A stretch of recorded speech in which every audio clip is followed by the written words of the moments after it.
খেলা হবে দিবসকে সামনে রেখে সারা রাজ্যের সাথে আউসগ্রাম 2 নম্বর ব্লকেও খেলা হবে দিবস পালন করা হলো।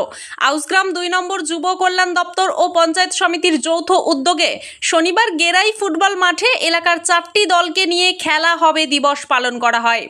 এদিনের অনুষ্ঠানে উপস্থিত ছিলেন আউসগ্রাম 2 নম্বর ব্লকের বিডিও চিন্ময় দাস, আউসগ্রাম থানার আইসি শান্তনু অধিকারী, ছোড়া ফাঁড়ির ওসি রাহুল দাস, পঞ্চায়েত সমিতির সভাপতি মমতা বারুই, বিশিষ্ট সমাজসেবী আব্দুল লালন সহ এলাকার অন্যান্য জনপ্রতিনিধিরা। এদিন কোটা অঞ্চল আদিবাসী ফুটবল দল ও অমরপুর অঞ্চল আদিবাসী ফুটবল দলের মধ্যে খেলা হয়। 3-0 গোলে কোটা অঞ্চল জয়লাভ করে। সেরা খেলোয়াড় নির্বাচিত হন কোটা অঞ্চল দলের খেলোয়াড় সুরেশ হেমব্রম। অন্যদিকে দেবশালা অঞ্চল আদিবাসী মহিলা ফুটবল দল ও ভালকি অঞ্চল আদিবাসী ফুটবল দলের মধ্যেও খেলা হয়। এই খেলায় দেবশালা অঞ্চল মহিলা দল 3-0 গোলে জয়লাভ করে। এই খেলার সেরা খেলোয়াড় নির্বাচিত হন দেবশালা দলের সোমা হাসদা। জয়ী ও পরাজিত 4টি দলকেই একটি করে ট্রফি, জার্সি ও ফুটবল পুরস্কার হিসেবে তুলে দেওয়া হয়। এদিনের খেলার মাঠে মহিলাদের জন্য বুট দেওয়ার কথা ঘোষণা করেন আউসগ্রাম 2 নম্বর ব্লকের বিডিও চিন্ময় দাস। মোবাইল ছেড়ে খেলার মাঠে আসার বার্তা দেন তিনি যুব সমাজকে। আমাদের যে মা রয়েছেন মাথার উপরে, তিনার সর্বদাই তিনার খেলা কিন্তু ওই যে পাড়ার সমাধান এবং আমার পাড়া আমার সমাধান, তার সঙ্গে দুয়ারে সরকার দিয়েই শুরু হয়েছে। এখন যে দুয়ারে রেশন, দুয়ারে সরকার সবটাই তিনি করেছেন।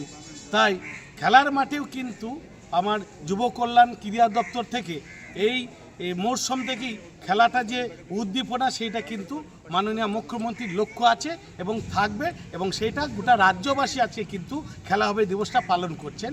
তাই আমরা আউসগ্রাম বিধানসভা আউসগ্রাম 2 নম্বর ব্লকের যে সমস্ত 4টি অঞ্চলকে নিয়ে এখানে আমাদের প্রদর্শনী ম্যাচ হলো। 2টি হলো আমার আদিবাসী ভাইদের নিয়ে ছেলে এবং 2টি মহিলা, এবং সেইটা কি না, একটা ছিল আমার দেবশালা, একটা কোটা, আবার এখানে দেখছি একটা অমরপুর, একটা ভালকি। এই যে যেভাবে এখানে আরও একটা ভালো লাগলো, আমার একদম চাঁদনের হাট যেটা বলবো, আমার বিডিও থেকে, আইসি থেকে, ওসি থেকে, সমস্ত পঞ্চায়েত সমিতির সদস্য, কর্মদক্ষ, সভাপতি, সহসভাপতি, আমার প্রধান, উপপ্রধান, আমার বুথ লেভেল পর্যন্ত একদম প্রতিটি বুথে বুথ সভাপতি, মেম্বার সকলেই একত্র হয়ে দিদি যা কর্মসূচি দেন সেটা অক্ষরে অক্ষরে আমার এই ব্লক পালন করেন। তাই সকলকে নিয়ে আজকের যে খেলাটা যেটা দেখলাম, আমার আইসি সাহেব বলে গেলেন ওরসির ওখানে যে কিছু আছে একাডেমি খুলে পুরুষ এবং মহিলা 2 ছেলে এবং মেয়েদের নিয়ে তিনারা ওখানকার টিম তৈরি করছেন। আবার বিডিও সাহেব এখানে বলে গেলেন সভাপতির পারমিশন নিয়ে তিনি বলছেন যে এই যে মেয়েরা খেলছেন তিনাদের জার্সি দেওয়া হয়েছে, প্যান্ট দেওয়া হয়েছে, কিন্তু তেনাদের সকলের আবার বুট নেই। তাই সেই বুটটাও তিনি প্রতিশ্রুতি দিলেন যে ওই খালি পায়ে আদিবাসী মহিলাদের খেলতে হবে না, সেই বুটের ব্যবস্থাটাও তিনি করে দিবেন। তাই আমার মাননীয় মুখ্যমন্ত্রী যেভাবে যা কিছু করেন সর্বদাই মানুষের ভাবনা ভাবেন।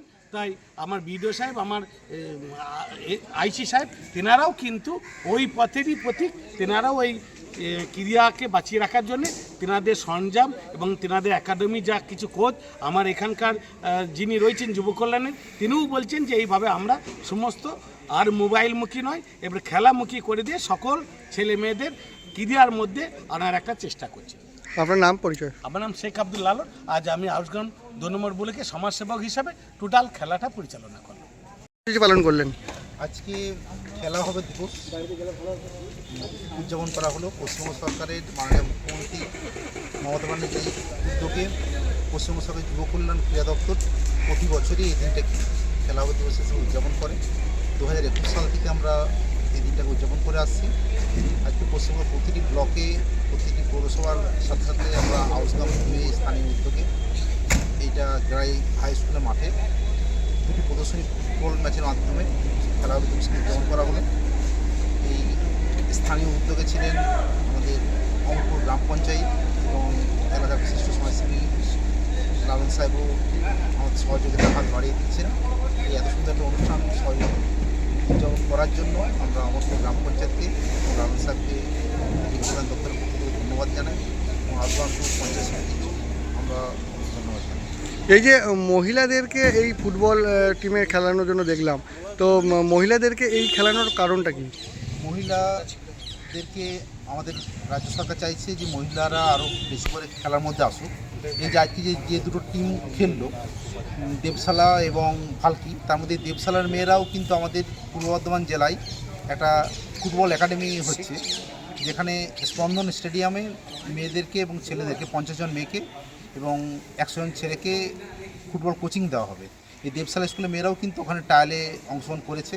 এখনও রেজাল্ট বেরোয়নি, রেজাল্টের মধ্যে বেরোলে যারা ব্যুরো রিপোর্ট, সোজা কথা নিউজ।